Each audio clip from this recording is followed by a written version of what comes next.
O goleiro Gatito Fernandes teve a sua lesão agravada pela seleção paraguaia, já está clinicamente liberado, mas não deve voltar contra o Corinthians na próxima partida, como era esperado e como foi prometido pelo gerente de futebol, Túlio Lustosa. Vamos conversar sobre isso tudo aqui hoje, mas antes, se inscreve aí no canal, ativa o sininho das notificações, deixe seu like, deixe seu comentário e compartilhe esse vídeo com os botafoguenses que você conhece, porque esse será o tema do vídeo do Resenha Negra de hoje. Meu nome é Cadu Barbosa e bora pro vídeo.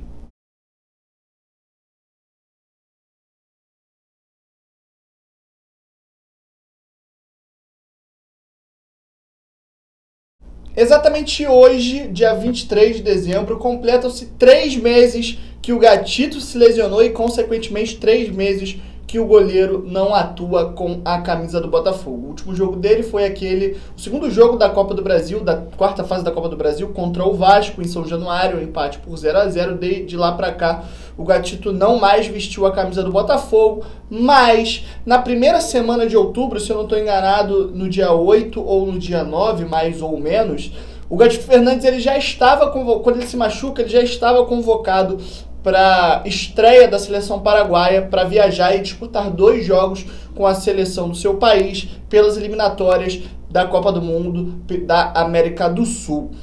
Qual é o modus operandi normal quando um atleta se machuca, ainda mais uma lesão de gravidade considerável, que é um edema ósseo no joelho? Se você imaginar a quantidade de quedas que um goleiro tem por jogo e toda queda que ele tem, as porradas, os contatos que o joelho dele tem com o solo, com o chão, você já imagina que um goleiro que teve um edema ósseo no joelho, ele não pode atuar. Então, o normal seria que o Gatito fosse cortado imediatamente da convocação da seleção paraguaia.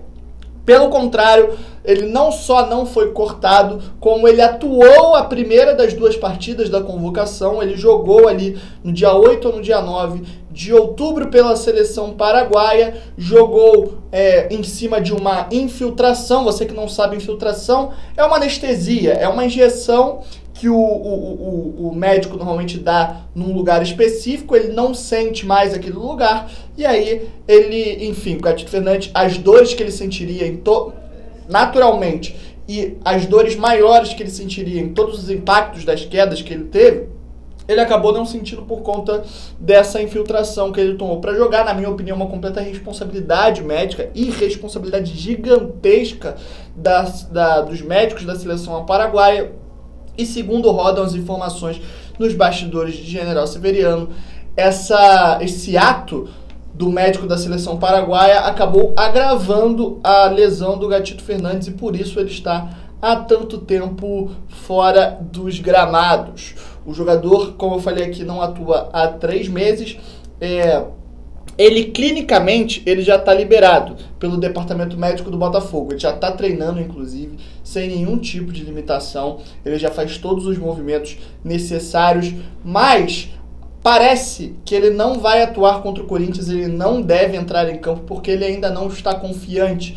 Ele ainda não está se sentindo confortável o suficiente para jogar. E ele fez esse pedido para que atuasse só no ano que vem. E ao que tudo indica, é isso que vai acontecer. Ele tem condições de jogo clínicas para jogar contra o Corinthians, mas parece que ele não tem a mental, ele não tem na cabeça dele a confiança necessária para exercer os movimentos necessários na partida contra o Corinthians, e aí ele preferiu ficar de fora. Lógico, uma conversa, ainda falta aí bastante, uns 3, 4 dias para a partida contra o Corinthians, isso pode mudar, mas se a partida fosse hoje, a decisão de hoje é que ele não atuaria, e eu não acredito que isso mude até o jogo neste domingo.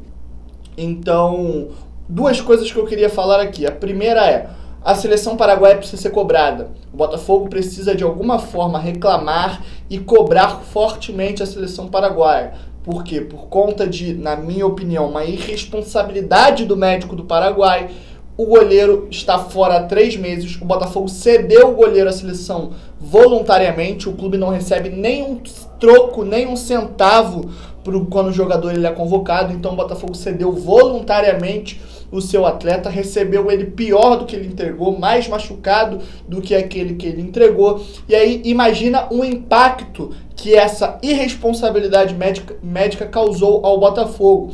A gente pensando rápido aqui, se a gente fizer a soma de todos os pontos que o Botafogo perdeu com gols que o Cavalieri tomou e o Gatito não tomaria, a gente talvez poderia estar fora ou próximo de sair da zona de rebaixamento.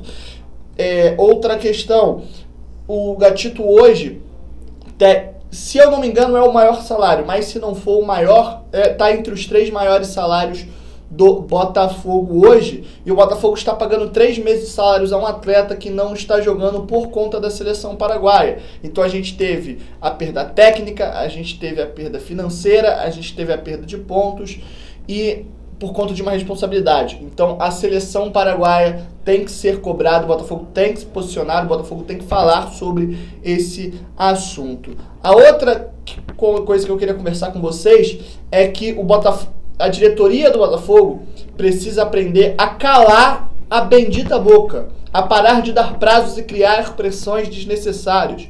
O Gatito Fernandes já teve 4 ou 5 prazos dados por alguém da diretoria que não foram cumpridos. A gente teve na partida contra o Flamengo, aí depois teve especulação sobre o jogo contra o São Paulo, para o jogo contra o Inter, para o jogo contra o Corinthians. A última declaração do Túlio Lustosa, ele cravou, ele garantiu que de qualquer jeito o Gatito Fernandes estaria em campo contra o Corinthians, e ao que parece o Gatito Fernandes não estará contra o Corinthians. E por que eu estou fazendo essa... Se o Túlio não tivesse falado isso, eu não estaria fazendo essa cobrança, vocês não estariam fazendo essa cobrança. Foi uma data que ele estipulou e que ele criou uma pressão, ele criou uma responsabilidade e ele criou uma margem, uma abertura para ser criticado completamente desnecessária.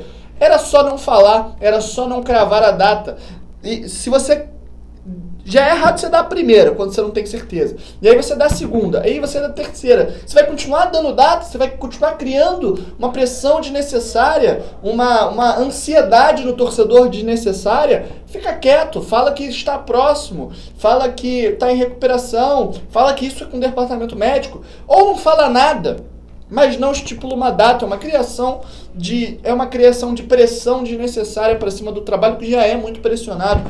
Mas, enfim, a gente deve ir mais uma vez aí contra o Corinthians com o Diego Cavalieri. O Cavalieri, que justiça seja feita, da partida talvez contra o São Paulo para cá, ele tá sempre ali entre os destaques do jogo, entre os 3, 4 melhores do Botafogo. A partida contra o São Paulo, mesmo o Botafogo perdendo de 4-0, o Cavalieri, se não tivesse no gol, poderia ser 12 fácil. O São Paulo poderia ter feito 17 gols no Botafogo. O Cavalieri estava muito bem naquele dia.